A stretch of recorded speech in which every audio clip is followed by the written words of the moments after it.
just simple, stupid shit stuff, but he just was, but what a great school. Highly recommend it. Go check it out. Justin McKee Broadcasting Clinic. I think he's got a website. You can go on and, he'll come and do inspirational talks. If you have a business that need to pump up some of your sales guys, he'll come and do that. I'm actually looking into that for my sales guys on the business side, but he's pretty adaptable to what he can present, an inspirational speaker big time, but he challenges you in a good way and makes it fun. And I think that's the key to it. But with all that schooling, with your business, Cowgirl Beef, which we're going to switch it all over to Charlotte, but we understand it takes a little while. But we have a lot of Charlotte cows. I know that. So let's talk about what inspired you to have your own business called Cowgirl Beef, and what does it do? Well, it all started when my husband said, "Hey, do you want to get some cows?" And I was like, "Oh, I love cows. Yeah." I had no idea what I was in for, but we ranched and we grew our own hay, and we sold calves every year. But then when COVID hit, the cattle market was just a disaster. And then we live in a really rural county, and it hit us really hard. Like, you couldn't even get meat at the grocery store. Really? And yeah, it was shelves were just wiped out. And then if you could find some, it was really expensive. Obviously, we weren't buying it, but I noticed our community, there's a big disconnect between the ability to afford it or find it. And then we're sitting here just trying not to go broke because cattle prices are in the toilet. And I was like, there's got to be a better way. And I was sitting on the back patio with my mom watching the sun go down, and I felt God tell me, to feed my people.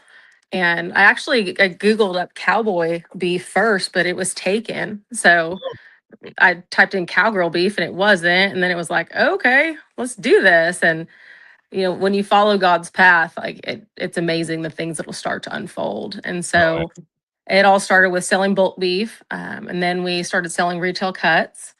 Then we started doing snack sticks. So we have beef sticks, beef jerky. That way we would have a shelf-stable option that people could snack on and enjoy besides chips, Yep. And then that evolved into a lake store. We bought a store to, have to have a retail, store for our beef. And now we sell it there. We cook it there for all the people that come for the lake. And then this year we've actually expanded into schools. We've the state of Oklahoma loves to support ag and has a great program, and we've become involved in that. And so we have 5 different schools that we supply beef to. Wow. And yeah, it's just such a blessing. And we raise them from the beginning, and we'll run them on wheat, we'll background them on silage in the winter. It just depends on what season it is. Then we finish them on corn, and then I take them to the plant. I pick the meat up. So I'm involved in every single aspect from start to finish.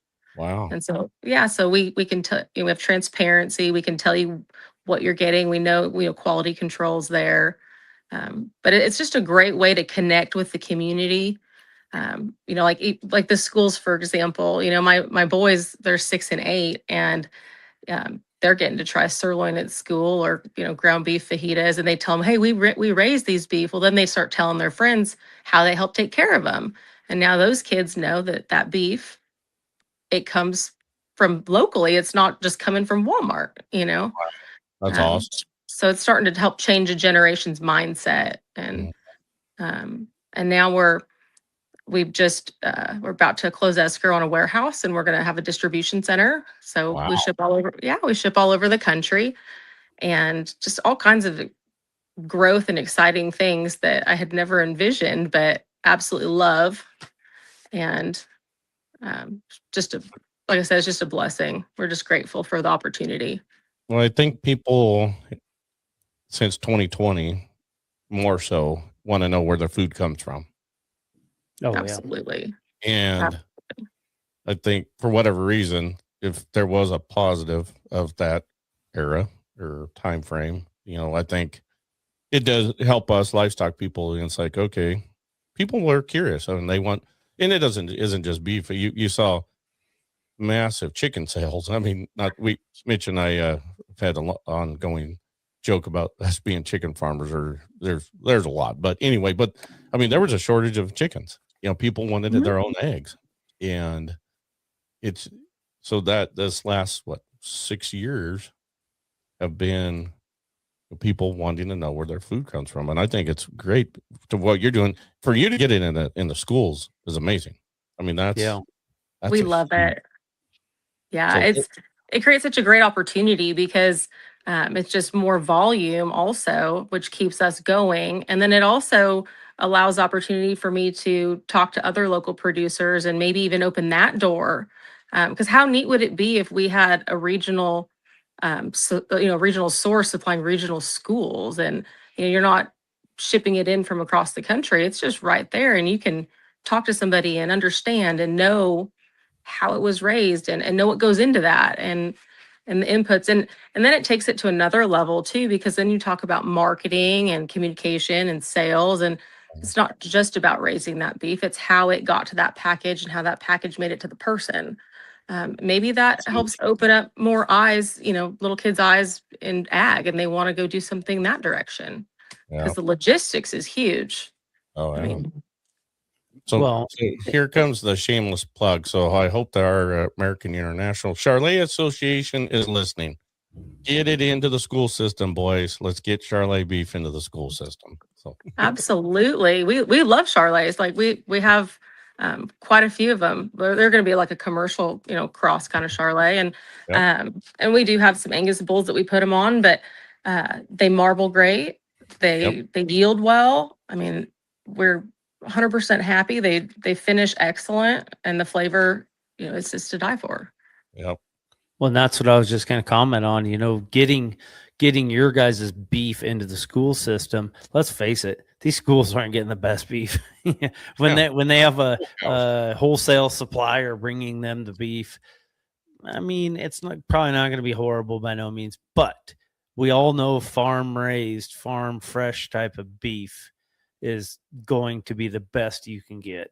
Yep. Not something that's commercially processed or, and then these kids see the tie to the farm, like, oh, these are farmers. Oh, that's what the farms do. They raise our beef.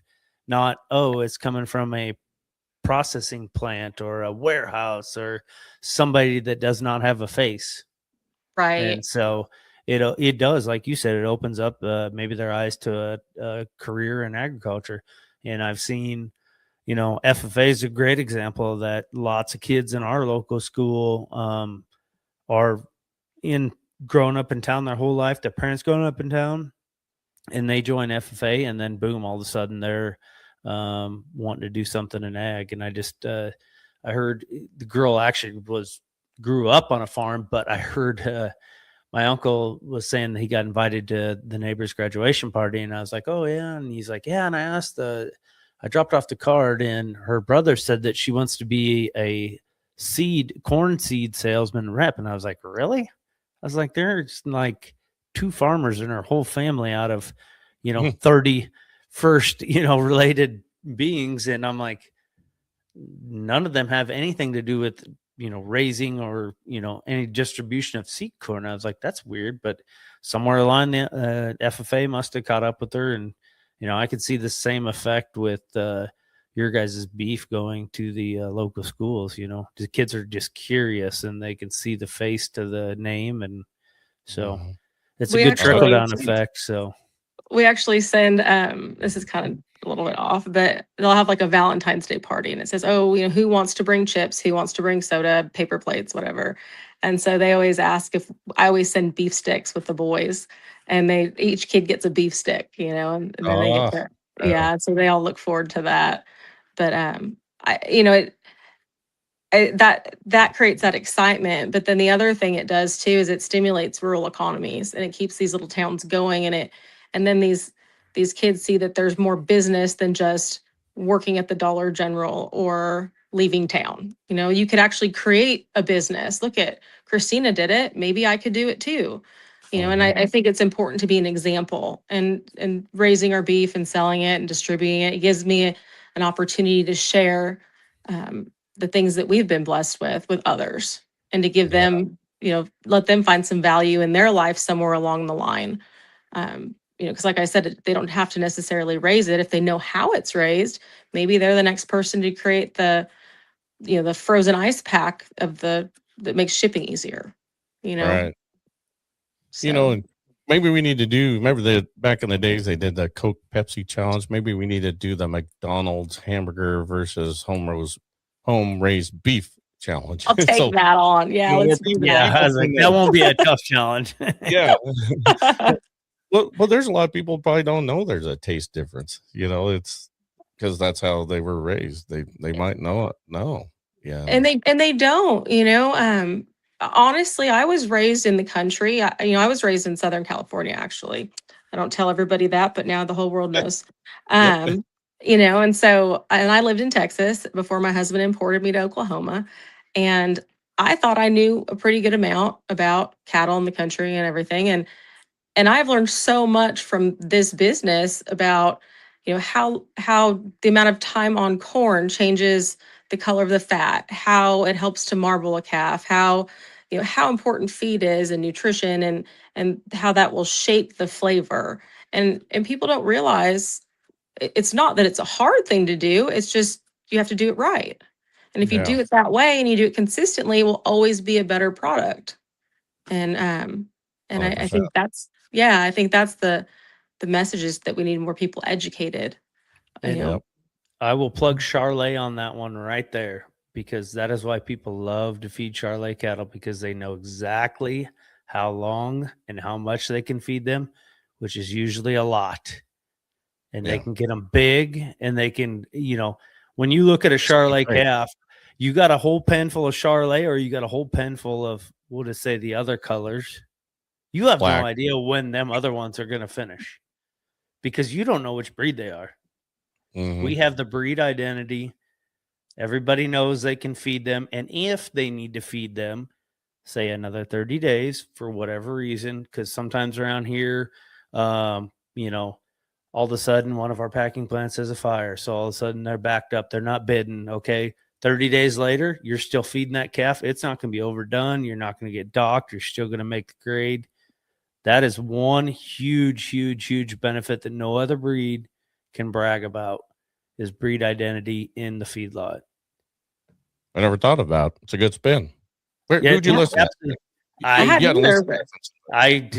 That's been my whole life. We got a lot of Charlet cattle in the feed. We got a lot of feedlots in Nebraska. Matter of fact, the most cattle on feed right now in the nation. Mm-hmm. Because the border's closed, so Texas, we got them whooped. So it is. I mean, that's why the cattle feeders love to feed. And then the second reason is because we get stupid, they call it corn humidity. Now they're naming it. When we get to the summer months and it gets hot, our humidity can go up like no other. We can have, a week in July, it's 70, and it hits 90, and our humidity will double, because we have a lot of crop growth and it starts drying down. We get into drought stress. The corn starts wrinkling. It's letting go of the moisture so it can keep it in the air. And so, boom, that's the second reason that Charlet beef are so popular in Nebraska feedlots is, number one, breed identity. Number two, heat stress, for sure. I did not know that. Heat stress, I can see that's huge. Yeah. 100%. Yeah. I mean, it's it's mainly because of the color, but I think it's also because other breeds, we're not saying the names, will tend to marble or put on a little extra fat. So they cannot expel the heat as well as a beef that's not carrying way too much condition at 1,000-pound weight, So huge benefit. There's our Charlet plug into all this scenario. Thank you, Christina and Bench. Well, I had one last fall. He was so good. And we did keep him on feed a little bit longer. And this is coming from, obviously we have, Angus too, and Hereford and Charlet, and like we raise commercial cattle. But this sucker, I think he finished at like 1800, but he yielded as high as something that usually when they get that big, they yield less. And he Mm-hmm. still yielded just That's like all. one plus 1300. And I sold him to one of our really good friends, and they had actually never bought a beef from us before. And they always had somebody else that they just known before they ever knew us. And it sold him. They said that it was the best beef they ever had, and they will be buying one every year from us. And That's awesome. he was a cool dude. I mean, you could sit at a table of 8 on his back. I mean, he was huge. Yeah. So where can people go buy your product? Well, they can, if you're in Oklahoma, you can come to the store or come to the ranch. But Yep. online at cowgirlbeef.com. There's a you go. website, and you can just order online, and we ship, like I said, we ship all over the country. Right on. So cowgirlbeef.com. So you can order it and ship it, and Yep, come everything's up there. I even have tallow products on there. So that's my new adventure. Yep. Right on. I've got, and I make them all myself, like Holly Homesteader over here, just making candles and lotion and all kinds of good stuff. But yeah, I mean, you could go to our website and you could find, retail cuts of beef that are individual. You can order a whole or a half beef. You can get just beef sticks, beef jerky, or you can get, things for your house, lotion for your body. I've loved my lotion. I never intended to do this, but I made one that had magnesium and lavender in it, and everybody loved it so much. Now it's its own little line. Oh, right on. Speaking of beef sticks, the one that you sent with Paul and I, he never shared it and he ate it all. So I never I'm got gonna have any. to send you a care package. Yes. So we, send some so I can eat it right in front of him. And Well, you can be a shitty friend. yep, Yeah. exactly. She learned real quick what that's all about. Yeah. That's awesome. You left out the But- dancing, Paul. That was the fun part of the clinic too. Yep. He's I think our internet cut out just a little think bit it there, did. but Yeah, it's fine. I think it must be Mitch. He must have threw his hands up in the air. There we go. It's a little bit better, but let's switch transitions here. I got a real quick thing here. Congrats to the Kentucky Derby winner, Golden Temple, all the way from the back to win it. But the funny story was the horse that I picked was the horse that went backwards and didn't even get the race. So, Great White, you did me wrong, dude. I'm like, I heard one really? fell over backwards in the chute. Was it in the chute that or was the before? one I picked. I'm like all jacked up and watching the horse go in, and all of a sudden it goes backwards before it gets in the chute, and I'm like, you've got to be kidding. He was a I was out beast. before it. Yeah, I was like, this one's gonna win it. But the first woman ever trainer to win the Kentucky Derby, Sherry DeVoe, however you pronounce it, but congrats to her. So Yeah, in closing, by the videos I seen, I think she was fairly surprised. But when that man, horse came from behind, holy crap! I mean, that that was like legendary. that was epic from all the way from the back. But in closing, I wanted to announce to everybody as on a whim, because that's how a lot of times I live life to the fullest. But yesterday, I was like, you know what? I had a lot of people wanting to buy some semen on some bulls that we have and ask me about questions on buying this and that. And I'm like, you know what? How about I just do a sale? And so stay tuned. So May 12th on SC Online, look up the Cliff Livestock online sale, and we're offering lot one is a cow calf pair. She just actually calved 3 days ago, a little beautiful heifer calf out of LT Dakota Prairie. So that'd be the bull we bought out of the LT ranch in Isabel, South Dakota last year. And this cow, this is her second calf. She's a 3-year-old. Her first calf last year was a bull calf that was in our member of 3 bulls at the Denver Stock Show. So this cow is not a cold cow. She's sired by CCC Cheetah, who's the 2-time Nile champion bull, and out of M6 Fresh Whistle daughter. So going back to some eating blood. So I dug in. I I picked a good one to lead off our sale. Both of them are PA free.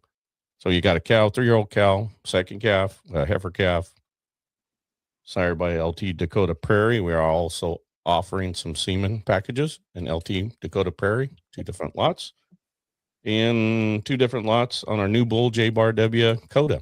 Bull we just bought from the Weber Charlotte folks in South Dakota, who's full sibbed American Hero. American Hero produced this year's champion pen of heifers in Denver. So proven genetics and also maternal sib, the kill shot that's doing so well for Rex Charlie's in Missouri and Will Blankers. So we're offering some 2 different packages, 5 unit packages on those. Also we dug into the archives and pulled some semen lots in M6, the Force. So a full brother to Bells and Whistles from Texas, and another special lot, TR Berkeley Marie, the dam of our 2024 Grand Champion pen of 3 heifers and several others, but we're offering 3 embryos at a super puncher. I know, Mitch, you know all about what the super puncher is can do. So we put some in, and she pumped a bunch of them out. And so we're going to offer guaranteed 1 pregnancy if they're implanted by a certified guy, not just some hillbilly along the street, but or girl. Yeah. So there are 3 super puncher by TR Berkeley Marie, and she has been a proven cow already. Produced several Nile champions. Let's see, 24 Grand Champion and Reserve Champion Bull, Grand Champion Heifer, Champion pen of heifers. Every year, last 3 years, there's been a Berkeley Marie calf in our pen of calves at Denver. So proven genetics. I've never used super puncher on them, but Mitch, I saw what he did for you when you flushed super puncher. So I think this will be a fun flush. So yeah, and I can see that working on her pretty well. So that's going to be a good compliment to her already success. So those will be on SC online sales next Tuesday, the 12th, Cliff Livestock sales. So with that, I know the AICA had a meeting just recently in Missouri, but since we'll do that on our next episode, because there's a lot to cover. There's a lot of things happening in the Charlie world, and I think there's some details that we want to go through, and I think we have one of the geneticists tentatively can be on with us to talk about what's going on in that world and changing looking at our EPDs in the future of the Charlie breed. And so he's kind of in the books, and we'll go over all the fun stuff that they talked about at the AICA meeting, which I don't know. I listened to their podcast here yesterday, I believe, and the Charlie breed's doing a good job. I mean, I guess one of the biggest take homes I had was from last year, the membership increased 18%. That's a huge number. So it's showing what the Charlie breed's doing.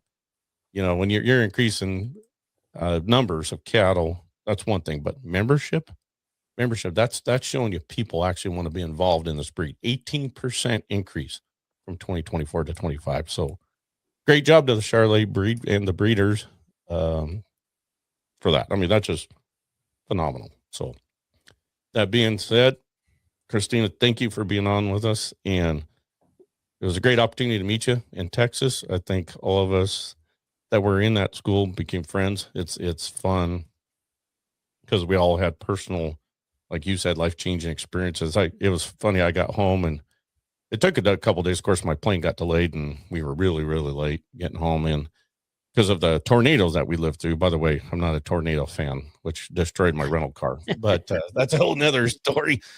Like we're in I'll go ahead and tell it. I'm sorry. But we were in what was that? Billy Bob's watching Sarah Evans, and all the lights go out. I'm like, oh, that's kind of weird. And so they're out for about 15 minutes. She comes back and finishes. And so I kind of peeked out the door. I'm like, ooh, it's raining hard. And we were heading out, and they weren't letting people leave. And I'm like, that's kind of weird. Well, I found a door that they weren't manning. I'm like, okay, we can get out this door. And and so we go across to the rental car, and there's these hail coming down. And I had a black felt hat on, which it proceeded to destroy. And thank God there's an American Hat dealer in Fort Worth because I did fix it. But I have never seen and or partaked in hail like that. I guess note to self, pay attention to tornado warnings. Because on the second tornado warning, it landed like 40 miles west of us in a little town and destroyed a little town, which is sad. But, we don't get those tornado warnings here in Ellensburg, Washington. But it was quite the scenario of come down in Fort Worth, Texas. That when we returned the rental car, the one rental company said they had 400 cars that day. They had hail damage. And I'm talking like dents on them. On our car, it dented so hard or bad, it actually peeled the paint. I mean, it was that big of hail.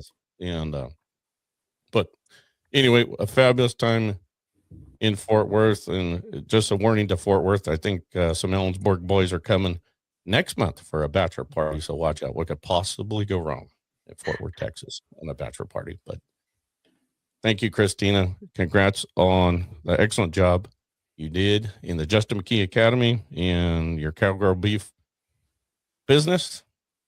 Thank you for having me. Yep. Oh, and awesome. Stay tuned. She's going to have her own podcast here coming soon. So thank you. All right. Everybody have a good one. Have a happy Cinco de Mayo. Some raise them up and some raise the roof.